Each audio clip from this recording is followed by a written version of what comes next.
selamat pagi juga untuk Pak Sam dan Ibu Gresti apabila ikut dalam pada acara pagi hari ini. Ya, baik kita mulai ya. Topik pada pagi hari ini tentang demam berdarah dan demam berdarah dengue. Ya, sebagian dari kita pasti pernah mendengar tentang demam dengue. Umumnya kita taunya demam berdarah. Sampai saya masuk ke dokteran, ya, sampai saya kelas 3 SMA, saya cuma taunya demam berdarah. Saya nggak tahu ternyata ada demam dengue. Gitu. Nah, bahkan sampai masuk ke kedokteran semester 1, semester 2, semester awal semester 3 juga masih cuma taunya demam berdarah ya. Nah, apa itu bedanya demam berdarah dan demam dengue? Jadi demam dengue itu adalah penyakit demam akut yang dapat disertai oleh manifestasi perdarahan. Jadi demam yang bisa diikuti dengan kondisi lanjutan berupa perdarahan. Infeksi demam dengue ini yang berdarah karena adanya plasma leakage yang bertendensi menimbulkan renjatan dan kematian. Renjatan itu shock, ya. Ini nyamuknya atau vektor, disebut vektor. Jadi demam berdarah itu penjabatnya virus, Bapak Ibu. Nyamuk ini hanya pembawa, ya, vektor. Namanya vektor. Jadi si virus masuk ke dalam tubuh nyamuk, ya. Nah, jenis nyamuk yang memiliki virus demam berdarah itu atau demam dengue itu, jenis nyamuknya nyamuk Aedes aegypti, ya. Nah, ini virus dengue, ya. Virus dengue ini menjangkiti nyamuk Aedes aegypti. Kemudian nyamuk Aedes aegypti ini dia akan menggigit manusia, ya, yang menyebabkan manusia ini terkena serangan demam dengue atau demam berdarah jika lebih lanjut, ya. Apa gejalanya pada demam dengue? Nah, gejalanya umumnya, ya, kan demam dengue ini virus. Jadi ciri-ciri virus, Bapak Ibu, ya. Pertama demam adalah kalau orang terinfeksi virus, pertama demam itu langsung tinggi. Ya, jadi demam di hari pertama atau hari kedua ya bisa mencapai 40 derajat. Demam di hari pertama kadang nggak sampai 40, tapi tinggi langsung 38. Ya, hitungan jam malamnya atau udah 39. Di hari kedua udah 40. Ya, dan ini bisa bertahan ya, bisa sampai 3 hari, 4 hari. Umumnya di hari keempat ya, demam berdarah itu demamnya turun. Nah, pada hari keempat ketika demam turun, itu seringkali kita ketipu. Kalau kita nggak bawa ke rumah sakit, kita pikir, oh udah sembuh ya, udah sembuh. Ternyata sesudah hari keempat, di hari keenam, tiba-tiba terjadi perdarahan di mana-mana. Ya, karena itu usahakan ketika sedang angka demam berdarah naik, ya, umumnya itu di bulan Desember sampai di bulan Maret, ya, itu angka demam berdarah di negara kita itu naik, ya, di daerah negara tropis naik. Jadi ketika memiliki saudara ataupun anak-anak dia demam, di hari kedua atau hari ketiga langsung Bapak Ibu nggak turun, udah dikasih supahabu, udah dikasih di hari ketiga ya, udah dikasih supahabu, udah dikasih vitamin, dikasih obat batuk, masih demam tinggi, cepat-cepat bawa ke rumah sakit ya. Karena apa? Seperti itu tadi, bisa menimbulkan risiko kematian kalau terlambat ya. Kenapa harus bawa ke rumah sakit? Untuk dicek lab, dipastikan demam berdarah atau bukan gitu ya. Gejala berikutnya selain demam mendadak tadi ya, itu diikuti dengan nyeri kepala, ya, pusing, kemudian badannya linu-linu, itu khas untuk infeksi virus ya. Kemudian nyeri sendi, tangan-tangannya, pundaknya. Ciri-cirinya kalau anak kecil jangan ditanya, nak nyeri sendi nggak, lihat aja anaknya, ini salah itu salah, terus rewel ya, terus ini sakit, ini pijitin ini. Nah, itu berarti nyeri sendi ya. Nyeri retroorbital. Retroorbital itu Bapak Ibu di atas sekitar mata, ini namanya retroorbital ya. Mata kita di atasnya ini, di sekitar alis, di atas alis, namanya retroorbital ya. Nyeri tenggorokan dan faring hiperemis. Nah, faring hiperemis itu artinya faringnya radang. Faring itu tenggorokan. Jadi Bapak Ibu mulai bisa nih mendiagnosa. Paling tidak, ciri-ciri orang demam berdarah. Pertama apa? Demamnya tinggi. Kedua, pusing nggak? Tanya, iya pusing. Tanyain lagi, sininya sakit nggak di atas mata nih, di sini? Ya, sekitar alis ini. Sakit nggak? Oh, iya, sakit banget di sini, matanya perih gitu. Nah, coba buka tenggorokannya di center. Merah. Nah, itu udah mulai dua tanda demam berdarah ya. Kadang ya ada lengkung iga kanan ya, nyeri ya, kenapa nyeri di lengkung iga kanan bawah ya? Karena itu posisinya adalah letak dari liver, ya di sini. Ini iga kita, ini tangan kanan, ini posisi anatomis, ya ini lambung iga di sini. Nah, jadi daerah sini itu nyeri, tapi ini jarang, ya. Ini bisa terjadi kalau terjadi pembesaran liver. Kenapa bisa terjadi? Karena reaksi inflamasi yang disebabkan oleh infeksi demam berdarah itu tadi. Apa itu inflamasi? Inflamasi itu peradangan. Jadi peradangan di seluruh tubuh, ya. Kemudian pasiennya gejala yang ketiga itu lesu, tidak mau makan, ya. Nah, gejala khas berikutnya adalah ruam, adanya merah-merah. Bentuk ruamnya, jenisnya makulopapular. Nah, ini bahasa medis. Kalau bahasa yang umumnya, ruam-ruamnya merata, Bapak Ibu, seperti orang alergi, bintik-bintik seluruh badan. Ya, bedanya kalau alergi bukan cuma bintik-bintik, ada beberapa bagian di tubuh ya yang kemerahannya berbentuk seperti pulau. Nah, itu alergi. Tapi kalau bintik-bintik merata besarnya hampir sama ya, seperti orang alergi merah-merah gitu di punggung, ya biasanya itu dimulai dengan di ujung-ujung ya, di kaki ya, kemudian di tangan ya, di pipi ya, itu udah mulai-mulai ya. Nah, itu gejala yang berikutnya dari demam berdarah, ya demam dengue maksudnya. Kemudian diikuti dengan perdarahan. Ini pada kondisi tingkat lanjut ya, jika tidak segera diatasi. Kadang-kadang ya gejala demam dengue ini pasien nggak bisa buang air besar. Udah 2 hari bisa buang air besar nggak gitu? Nggak bisa gitu. Atau malah diare. So, jadi konstipasi ini tidak bisa buang air besar atau malah diare. Nah, lantas bedanya apa? Sama itu tadi demam dengue. Sama demam berdarah dengue. Yang berikutnya adalah pakai berdarah. Ya. Yang demam berdarah dengue itu terdapat tanda-tanda shock. Tanda-tanda shock apa nih Bapak Ibu? Anaknya nggak sadar. Maunya menutup mata, aja dibangunin, melek sebentar, merem lagi. Kayak orang, maaf ya, kayak orang teler gitu. Ya, lemah. Kemudian gelisah. Gelisahnya gimana? Bukannya ngamuk-ngamuk nendang-nendang, tapi gelisahnya eh gitu. Ya, seperti mengigau. Diajak ngomong, jadi tidurnya nggak tenang. Ya, tapi diajak ngomong nggak nyambung. Ya, kadang melek-melek sedikit, merem lagi, melek-melek sedikit. Itu hati-hati, itu gejala shock Bapak Ibu ya. Kemudian pipisnya sedikit-sedikit. Kenapa pipisnya sedikit? Karena tubuhnya udah kurang cairan. Ya, tangan sama kaki dingin. Bapak Ibu pegang tangannya, pegang ini telapak tangannya ya. Kemudian pegang ininya, daerah tangannya sini. Ya, dipegang-pegang. Kok dingin ya? Kalau bahasa Indonesianya, bahasa yang kita kenal sehari itu anyep ya. Yang paling gampang deh pokoknya gitu. Anak yang nggak sadar, diajak ngomong melek sebentar, terus gelisah, mau minum, nggak maunya tidur, melek sebentar, merem lagi, melek sebentar, merem lagi. Nah, itu hati-hati, itu tanda-tanda shock ya. Kemudian udah dipastikan pipisnya dikit ya. Gimana cara tahu pipisnya dikit? Pasangin Pampers. Ya, kalau anak udah gede, belikan uh, Pampers itu merek ya. Popok itu namanya Diapers. Belikan Diapers ya sesuai ukurannya ya. Kalau anak udah gede ya belikan Diapers untuk dewasa. Ukurannya SML dan sesuaikan aja. Kemudian tangan kakinya juga dingin ya. Di daerah kaki ini saya bayangin ini kaki, ini telapak kaki ya. Ini punggung kaki, raba sininya, punggung kakinya ini dingin ya, ini anyep. Nah, itu tanda-tanda shock. Kalau udah kayak begitu, jangan ditunggu-tunggu, bawa ke rumah sakit ya. Supaya apa? Supaya segera diinfus. Kenapa? Karena kalau itu tidak segera diberikan infus, lanjutannya akan keluar darah. Bisa dari hidung, dari telinga, ya, gitu. Nah, kalau udah sampai dari telinga, berarti dia sudah mengalami perdarahan di otak, ya. Dari hidung, itu dia mengalami perdarahan di otak. Disebut sebagai DSS atau Dengue Shock Syndrome. Nah, kalau itu Bapak Ibu, ya, risiko untuk kematian sudah semakin dekat, ya. Tapi pernah ada di rumah sakit yang seperti itu saya lihat, puji Tuhan, alhamdulillah bisa diselamatkan ya. Namun agak lama akhirnya dirawat di ICU 1 bulan ya, dan akhirnya menghabiskan biaya cukup besar sampai 1.300.000.000 ya. Sebenarnya kenapa saya sebutkan ini?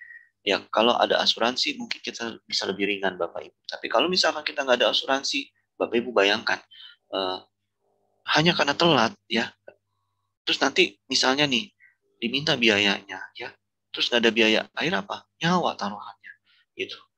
Ya, kenapa akhirnya perlu biaya tinggi? Karena obat-obatan yang dimasukkan semua udah obat-obatan yang udah golongan tinggi semua, gitu. Dan itu sudah mainan, udah bukan ditelan-telan, udah mainan suntik semua. Infus kanan kiri, pakai monitor, pasang ini, pasang itu, dengan risiko kematian sampai 70-80%. Nah, berikutnya kita lihat derajat dari demam berdarah, ya. Demam berdarah nih Bapak Ibu ada derajatnya, ya. Derajat 1, derajat 2, derajat 3, derajat 4, ya. Nanti Bapak Ibu udah mulai bisa bicara sama dokter.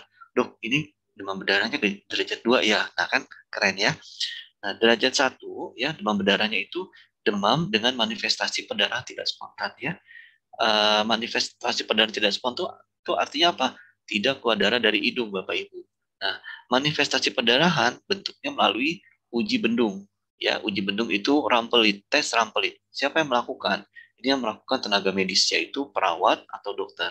Ya, yaitu dipasangkan alat tensimeter, ya, alat tensi, kemudian ditahan, ya. Setelah itu dilepaskan. Kurang lebih berapa menit ya, 5 menit ya, kemudian dilepaskan, ya. Ketika dilepaskan, ya, dia akan timbul bintik-bintik. Nah, itu yang namanya manifestasi perdarahan tidak spontan. Disebut sebagai tes rampelit positif, ya. Demam berdarah grade 2 ya sama dengan derajat 1 yaitu tes rampelit positif ditambah perdarahan spontan, ya. Jadi ketika tes rampelit di tensi, Bapak Ibu bisa melakukan sendiri di rumah. Beli aja tensimeter, lakukan tes rampelit. Di tensi ya, kemudian ditahan. Jadi jangan dilepasin tensinya. Berapa lama? 5 menit ya. Nanti pelan-pelan dilepas. Kalau di bawah sini sekitar siku sini ya ada bintik-bintik banyak ya, jumlahnya lebih dari 10 ya dalam diameter 10 cm atau 5 cm ya. Saya lupa, nanti tolong dibaca kembali ya. Itu lebih dari 10 titik itu berarti ada manifestasi perdarahan tidak spontan atau disebut tes rampelit positif ya. Yang kedua tadi ya, tes rampelit positif ya disertai ada perdarahan spontan, ada mimisan, ada keluar darah dari gusi. Ya, kadang-kadang bibirnya merah, bengkak, terus pecah sedikit dan keluar darah ya. Itu sudah DBD grade 2. Kemudian DBD grade 3 sama dengan yang 1 dan 2. Bedanya diraba nadinya. Di sini nadinya diraba. Ya, meraba nadi dengan 2 jari, yaitu jari telunjuk dan jari tengah ya. Ini diraba ya. Nantinya tendangannya yang benar adalah kencang. Ini nggak berasa. Sampai ditempel lama hampir nggak berasa. Kok kayak nggak ada nadinya ya? Nah, itu nadinya lemah. Ya, ini tangan kita raba sebelah sini, Bapak Ibu. Ya, diraba sebelah sini. Ya, dicari nadinya. Kemudian demam berdarah derajat 4, ya, di BD grade 4, sama seperti 1, 2, 3, ditambah shock. Nadinya sama sekali nggak teraba. Di tensi, nggak bisa diukur tensinya berapa. Nah, ini disebut sebagai demam berdarah grade 4 umumnya. Ya, kita yang masyarakat umum bisa menilai 1 dan 2. 3 dan 4 ini umumnya dinilai oleh tenaga medis yang sudah berpengalaman seperti perawat ya, bidan yang berpengalaman dan dokter di rumah sakit. Ciri-ciri demam berdarah tadi kita sudah belajar tentang grade-nya. Sekarang kita belajar lagi pemeriksaan fisik apa yang ditemukan. Nah, ini hasil tes rampelit yang tadi Bapak Ibu ya. Ini bekas tempat apa manset tensimeternya dipasang. Dia nggak ada merah-merahnya. Nah, ini merah-merahnya banyak. Nah, kalau kayak begini, ini berarti tes rampelit positif ya. Disebut sebagai uji bending positif ya. Dari pemeriksaan fisik pada penderita demam berdarah ya, suhu tubuh bisa meningkat. Bisa juga loh normal. Ya, bisa tes rampelit positif, suhunya kok nggak demam. Hati-hati, belum. Nggak lama lagi akan demam. Ya. Kadang-kadang ya bisa juga. Saya pernah nemuin ya pasien demam berdarah pada anak, dia nggak ada demam, badannya malah dingin. Kenapa? Karena berarti seperti tadi kita sudah belajar bersama, sudah tahap yang lebih lanjut, yaitu di hari keberapa Bapak Ibu? Hari keempat. Hari keempat, hari kelima itu demamnya udah mulai turun. Hati-hati ya, hipotermi ini suhu tubuhnya sudah turun ya, badannya dingin. Nah, itu udah mengarah ke arah shock kemudian mudah lebam dan mudah berdarah. Kemudian perdarahan pada mukosa epistaxis ini mimisan, perdarahan gusi, kemudian perdarahan pada saluran cerna. Kadang-kadang buang air besarnya ada darahnya, ya. Begitu buang air besar, tiba-tiba anaknya nangis, "Mama, aku kok ada darahnya?" Itunya buang air besarnya atau pupuknya, bilangnya, atau nya gitu, maaf. Bilangnya begitu. Nah, itu hati-hati ya. Salah satunya kemungkinan demam berdarah, ya. Selain penyebab-penyebab lain seperti luka di usus dan lain sebagainya. Kemudian adanya ruam makulopapular, ya, seperti tadi, ruamnya merata ya di tangan, di kaki, di punggung ya, pada fase demam. Jadi kapan fase demam berdarah? Yaitu fase demam yaitu hari pertama sampai hari ketiga atau hari keempat. Ya, umumnya di hari keempat demam sudah mulai turun. Sebagian masih ada demamnya. Nah, itu ruam muncul di hari pertama sampai hari keempat ya, pada fase demam. Kemudian bisa terjadi hepatomegali, yaitu pembesaran liver teraba pada area kira-kira 2-4 cm di bawah arcus costae kanan. Ini arcus costae kanan ini bahasa Latin ya, bahasa medis. Arcus costae kanan ini maksudnya lengkung iga sebelah kanan kita yang melengkung ini di bawahnya. Kita tarik pakai penggaris 2-4 cm di situ, raba-raba. Ya nggak apa-apa belajar-belajar ya. Nanti minta ajarin sama dokter sama perawat caranya ngeraba gimana sih, arah tangannya gitu ya. Cuman kalau kita belum berpengalaman umumnya sulit ya. Ini boleh dipelajari aja ya. Kemudian terjadi splenomegali, yaitu pembesaran dari limpa ya. Kenapa bisa terjadi? Nanti kita bisa belajar sama-sama kenapa bisa terjadi. Kemudian bisa terjadi hipovolemia dan shock. Nah, tadi dari pemeriksaan fisik. Lantas dari pemeriksaan lab apa saja yang bisa kita temukan? Ya, dari pemeriksaan lab Bapak Ibu lihat ya. Dari pemeriksaan darah lengkap ya, dilihat biasanya terjadi penurunan HB. HB ini hemoglobin. Peningkatan hematokrit. Kemudian terjadi penurunan leukosit ya.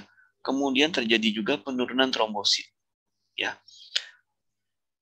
Pemeriksaan penunjang berikutnya adalah pemeriksaan antigen NS1, yaitu pemeriksaan ini disebut sebagai pemeriksaan serologi. Pemeriksaan IgG dan IgM untuk Dengwe. Pemeriksaan berikutnya adalah pemeriksaan enzim hati, yaitu SGPT, SGOT, SGPT, dan pemeriksaan gula darah sewaktu. Itu perlu diperiksakan. Nah, setelah lab, ya apalagi yang perlu diperiksa? Foto ronsen paru-parunya, ya. Kemudian pada posisi AP atau right lateral decubitus. Pemeriksaan selanjutnya dilakukan USG thoracoabdominal. Maksudnya apa nih? Dilakukan USG dari paru sampai ke daerah perut. Namanya USG thoracoabdominal. Di pemeriksaan AGD, analisa gas darah, dan prothrombin time atau jadi ini masa perdarahan ya. Jadi diperiksa analisa gas darah ya, dan diperiksa masa perdarahan. Kadang-kadang dilakukan CT scan dan MRI. Nah, CT scan dan MRI ini berdasarkan indikasi jika memang diperlukan. Contohnya apa? Dilakukan CT scan dan MRI. Indikasi apa nih? Nggak apa-apa nih Bapak Ibu belajar ya. Jika dicurigai adanya ya perdarahan di kepala ya. Jika dicurigai perdarahan di kepala, dicurigai dengue shock syndrome ya, dilakukan namanya brain MRI ya, atau MRI CT atau CT scan brain ya, non kontras. Itu nanti untuk dilihat ada nggak perdarahan di cerebralnya, di kepalanya ya. Itu untuk memastikan penderita ini sudah mengalami dengue shock syndrome atau bukan ya, atau tidak ya. Jadi jangan ya ujuk-ujuk baru demam berdarah hari pertama, hari kedua tiba-tiba ibu tolong dong kita minta izin nih mau di MRI ya kepalanya gitu. Sementara tidak ada tanda-tanda dengue shock syndrome ya. Nanti Bapak Ibu bisa bertanya, boleh nggak tahu indikasinya MRI itu untuk apa? Nggak apa-apa, kita bertanya ya, bukan nggak harus juga kita negatif thinking sama tenaga medis ya.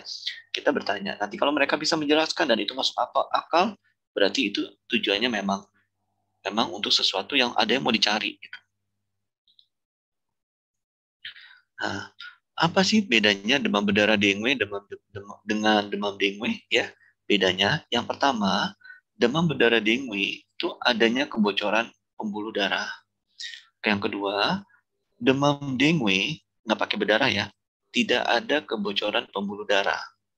Sehingga demam berdarah dengue dapat berakibat lebih fatal, yaitu menyebabkan shock dan kadang-kadang menyebabkan kematian. Ya, ini contohnya apa? Ini contohnya demam berdarah dengue sudah terjadi manifestasi perdarahan spontan. Jadi Bapak Ibu kalau melihat begini, bilangnya udah bukan mimisan lagi, ya. Kalau member supabu bilangnya, oh ini epistaksis, ya. Ada Bapak atau Ibu mengalami epistaksis karena gambar perempuan kita sebut bubuk, Ibu atau Neng bule mengalami epistaksis nih ya. Epistaksis ini merupakan suatu manifestasi perdarahan spontan. Nah, kan beda kan ya bahasanya. Jadi bukan mimisan lagi ya bilangnya. Nah, ini kami rangkum Bapak Ibu urut-urutannya ya. Jadi infeksi ada virus dengue ya tanpa gejala atau dengan gejala asimptomatik atau simptomatik. Asimptomatik ini tanpa gejala, ya. Yang simptomatik ini ada gejala. Gejala-gejala apa? Seperti tadi, ya demam, ya ruam, ya demam tinggi di hari pertama, ruam, lesu, ya. Nah, yang dengan gejala-gejala tadi kita bagi lagi, ya. Fever yang tidak diketahui, yaitu fever itu demam, ya. Demam yang tidak diketahui, contohnya infeksi virus COVID, ya kan nggak ketahuan ya, flu ya itu bukan dengue ya, atau dari hasil pemeriksaan lab positif pasien tersebut mengalami dengue fever atau demam dengue. Nah, dengue fever ini ya bisa diikuti lagi dengan perdarahan atau tanpa perdarahan dengue fever ini. Nah, kondisi yang dengan gejala-gejala simptomatik dengue tadi ya, infeksi dengue tadi, ini dengue fever. Kita bagi lagi, yang ini dengue fever non hemoragik tanpa perdarahan, demam berdarah tanpa perdarahan, tanpa kebocoran plasma. Nah, yang ini langsung dengue hemorrhagic fever disertai kebocoran plasma.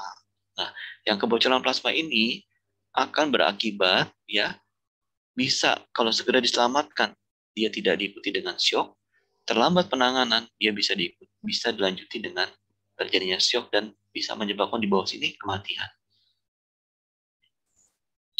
Berikutnya, ya, hasil USG pada penderita demam berdarah itu sangat mendukung untuk mencari temuan ini demam berdarah yang sudah berat atau tidak. Seperti tadi USG torakoabdominal, ya. Jadi ini contoh gambaran hasil USG Bapak Ibu pasien demam berdarah yang sudah mengalami plasma leakage atau kebocoran plasma, ya. Pemeriksaan ultrasonografi sederhana, ya, ini kurang ya tulisannya, efektif mempercepat diagnosis dan membantu secara substansial dalam memperkirakan keparahan penyakit demam berdarah. Jadi kalau seandainya ada pasien demam berdarah, Bapak Ibu izin ya kami mau USG ya. Nah, Bapak Ibu udah tahu nih kenapa tenaga medis mau di USG ya. Karena dia mau cari ada nggak kebocoran plasma, ada nggak tanda-tanda kebocoran plasma, yaitu apa? Penumpukan cairan di rongga perut disebut sebagai asites ya. Ini probe-nya alat USG ya, ini probe-nya, ini dinding perut kita ya, dinding perut kita. Nah, ini asites. Asites ini cairan di dalam rongga perut. Ya, yang normal di rongga perut ini nggak ada gelap-gelap ini, nggak ada asites. Ini nggak ada ruang begini. Ya, yang normal dinding ini sama ini rapat. Ya, nggak ada celah ini nggak ada. Nah, ini asites. Ini ada cairan di rongga perut. Harusnya ya daerah ini bentuknya seperti ini Bapak Ibu, putih begini. Putih.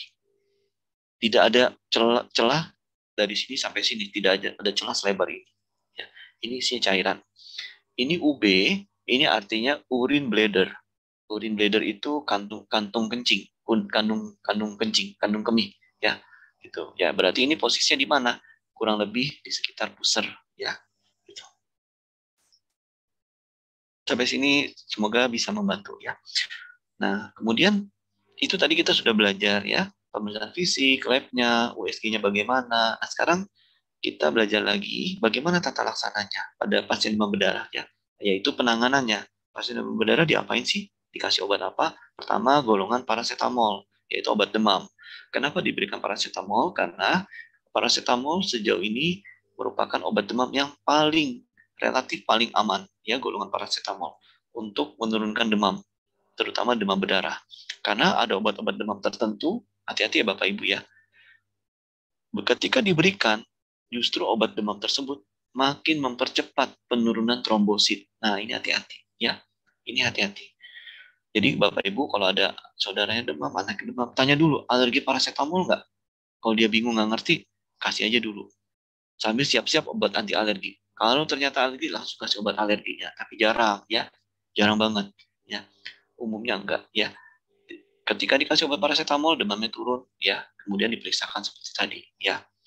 Nah, tata laksana berikutnya adalah diberikan cairan per oral, yaitu diberikan sering-sering minum ya, dan cairan intravena. Cairan intravena ini atau infus berupa cairan koloid atau cairan kristaloid. Kemudian dipantau keadaan umumnya ya, kesadarannya, tanda-tanda vital itu apa aja? Tensi, nadi ya, suhu ya, kemudian pernafasan, itu disebut sebagai tanda vital. Diperiksa juga, dipantau juga diuresis. Diuresis itu buang air kecilnya, pipisnya secara berkala. Kenapa? Perlu dicek ya. Ini nanti kita bisa bahas dalam sesi diskusi ya. Diuresis diperiksa secara berkala. Kemudian diberikan antagonis H2, ini berdasarkan indikasi. Nah, kadang perlu dilakukan transfusi PRC ya. Ini transfusi trombosit ya. FFP ini plasma, fresh frozen plasma ya, atau cryo ya. Ini atas indikasi. PRC ini darah ya. Ini transfusi PRC ini darah. PRC singkatan dari packet red cell. TC ini trombosit ya. Ini isinya trombosit doang, ini infusnya ya. Nah, FFP ini infusnya infus plasma ya, singkatan dari fresh frozen plasma. Jadi Bapak Ibu mulai ada tambah lagi di pengetahuannya.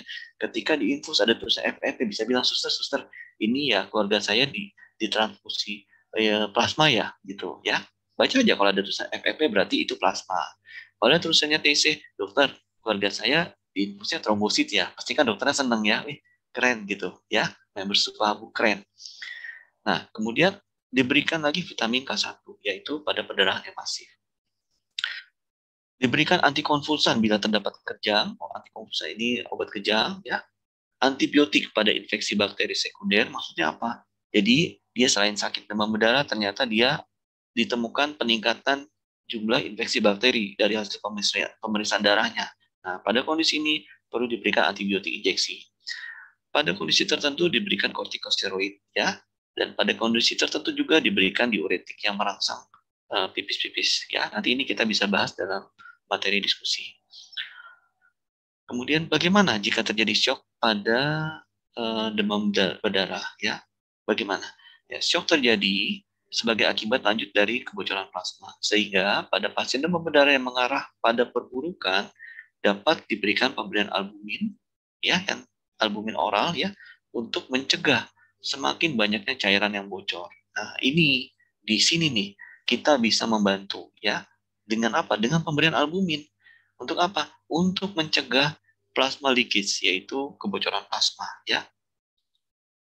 Kita pelajari tentang albumin. Apa sih fungsi albumin? Yaitu salah satunya dia mempertahankan tekanan onkotik plasma ya. Peranannya albumin ini sangat besar, sampai mencapai 80% dalam mempertahankan tekanan onkotik plasma. Ini maksudnya apa? Tekanan cairan di dalam pembuluh darah kita ya, dan tekanan pada sel dan cairan interstisial. Jadi tekanan onkotik di dalam sel, tekanan onkotik di dalam pembuluh darah itu dijaga. Jadi nggak boleh ada yang lebih rendah, nggak boleh ada yang lebih tinggi. Semuanya harus dalam kondisi seimbang. Nah, siapa itu yang sangat berperan? Yaitu albumin ya. Dia peranannya sampai 80%. Artinya tugas albumin ya sampai dengan 80% dalam bertanggung jawab terhadap hal tersebut ya. Berikutnya fungsi albumin yaitu sebagai pengangkut dan pengikat ya. Dia mengangkat dan membawa molekul, metabolit dan obat. Jadi kalau seseorang kurang albumin dikasih obat macam-macam akhirnya apa? Membuang ya. Nah, Obat itu diikat oleh albumin, dibawa kemana? Ke sel yang membutuhkan, ya. Berikutnya sebagai antiinflamasi. Nah, sebagai anti peradangan, mempertahankan integritas mikrovaskuler. Nah, ini sebagai antiinflamasi, albumin ini dia ngerem terjadinya kebocoran plasma pada penderita demam berdarah. Kalau udah direm apa? Mencegah apa? Mencegah pendarahan, ya. Berikutnya mempertahankan keseimbangan asam basa. Nih, hati-hati, badan yang terlalu asam, bukan baunya asam badannya, tapi kondisi tubuhnya asam, ya, itu perlu diseimbangkan dia akan diseimbangkan oleh albumin. Ya, kenapa? Kondisi asam itu bisa salah satunya mencetuskan timbulnya kanker, ya. Nah, pada siapa saja orang-orang kondisi tubuhnya cenderung asam, umumnya terjadi pada penderita diabetes, ya, atau para diabetisi. Nah, fungsi albumin berikutnya dia sebagai antioksidan, ya, bertindak menghambat produksi radikal bebas. Nah, kita setiap hari sering kena radikal bebas, ya, polusi baik dari udara, ya, kita nggak ngerokok, tapi kita lewat, ada yang ngerokok. Nggak napas, ya kan nggak mungkin juga, udaranya milik rame-rame, akhirnya kita ikut hirup asap rokok orang, ya. Kita nggak ngerokok, tapi dapat racunnya. Nah, dengan kita minum albumin, nah albumin ini membantu dia menetralisir, ya, menetralisir racun yang dikasih orang yang tadi ngerokok, yang saat kita lewat orang itu dengan enaknya dia ngebul aja, ya, terus racunnya kita ngirup. Nah, kan nggak enak kalau kita marah-marah, ya udah kita minum aja albumin, ya, untuk menetralisir racun yang dikasih orang tadi, racun warisan tadi, ya. Nah, ini sebagai antikoagulan, ya, mencegah pengumpulan atau pembekuan darah. Berikutnya menghambat agregasi trombosit nih.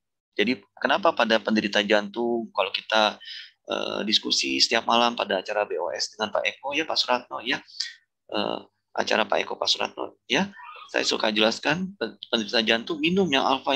Nah, itu karena ada albuminnya, ya, menghambat agregasi trombosit, dia menghambat timbulnya pembekuan darah, ya, plak, ya, penimbunan plak yang disebabkan oleh agregasi trombosit, ya, sehingga mengurangi risiko penyakit jantung dan stroke. Nah,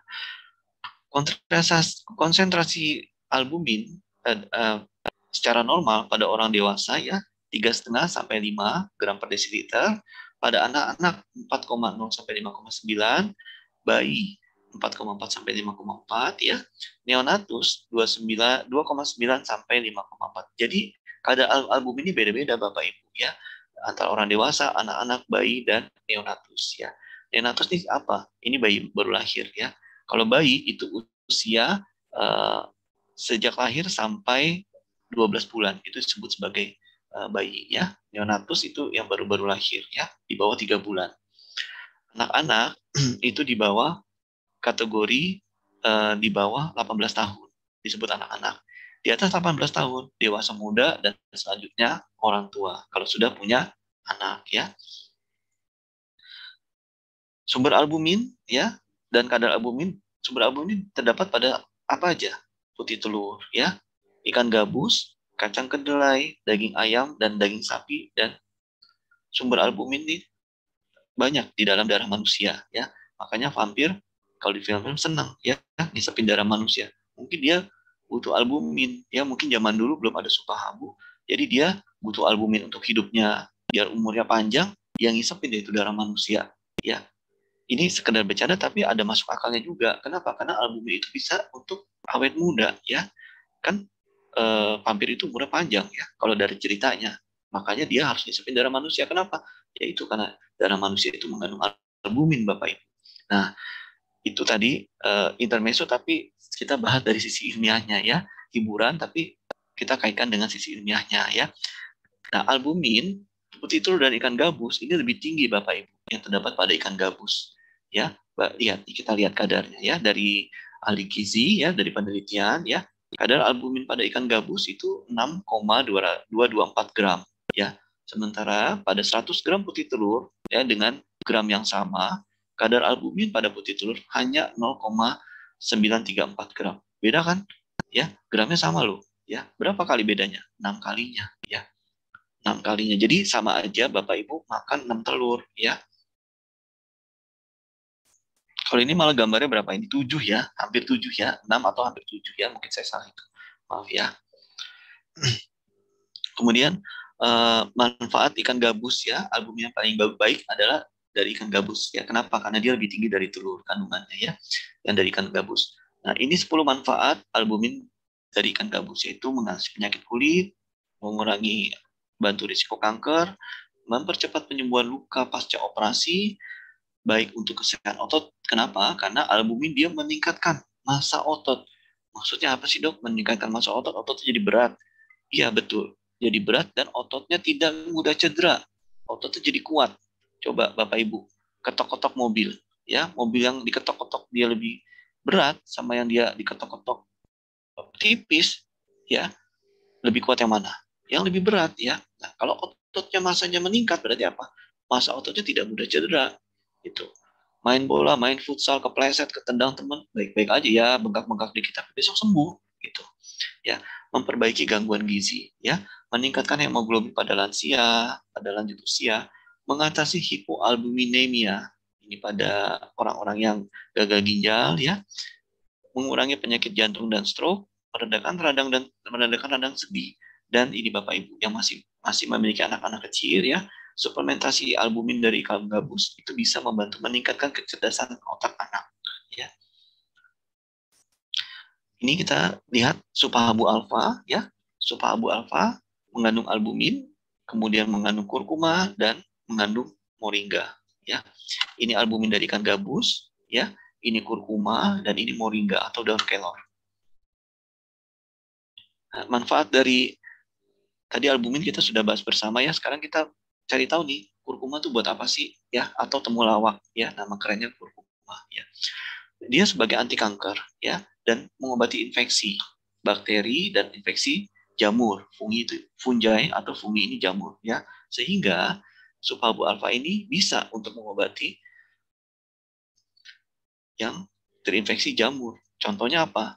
Ya, gatal-gatal, ruam-ruam ya. Kemudian apalagi pada wanita yang keputihan ya. Nah, ini sebagai antiinflamasi.